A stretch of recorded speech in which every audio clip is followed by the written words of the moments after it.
സല്ലല്ലാഹു അലൈഹി വസല്ലം തങ്ങൾ പഠിപ്പിച്ചിട്ടുണ്ട്, ഹുർരിമ ലിബാസുൽ ഹരീരി വദ്ദഹബി അലാ ദുഖൂരി ഉമ്മത്തി വഉഹില്ല ലിനാസി. നബി സല്ലല്ലാഹു അലൈഹി വസല്ലം തങ്ങൾ പറയുന്നു, എന്റെ ഉമ്മത്തിൽ പുരുഷന്മാർക്ക് രണ്ട് കാര്യങ്ങൾ ഞാൻ ഹറാമാക്കി. അതിലൊന്ന് സ്വർണമാണ്, മറ്റൊന്ന് നാളത്തെ ഗിഫ്റ്റിന് വേണ്ടി നിങ്ങളോട് ചോദിക്കുന്നു. രണ്ടാമത്തെ കാര്യം എന്താണ്?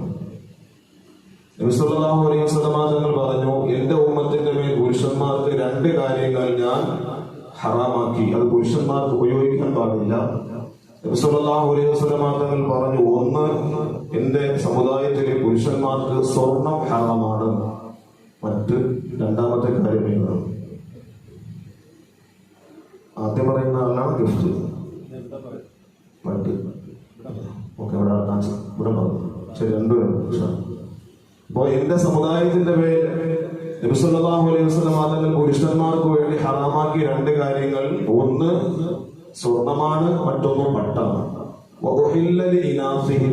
എന്നാൽ ഇവ രണ്ടും എന്റെ സമുദായത്തിലെ സ്ത്രീകൾക്ക് ഹലാലാണ്, അനുവദനീയമാണ്. ഇന്ന് സ്വർണം എന്ന് പറയുമ്പോൾ സാധാരണഗതിയിൽ ഇന്ന് പ്രായപൂർത്തിയായ കുഞ്ഞുമക്കളല്ല, പ്രായപൂർത്തിയായ ആളുകൾ പുരുഷന് സ്വർണം ധരിക്കൽ ഹറാമാണ്. ഇന്ന് നമ്മുടെ വീട്ടിലെ ഒരു പെൺകുട്ടി ഉണ്ടെങ്കിൽ ആ പെൺകുട്ടിക്ക് വിവാഹാലോചന നടത്തി അതെല്ലാം ഉറപ്പിച്ചതിന് ശേഷം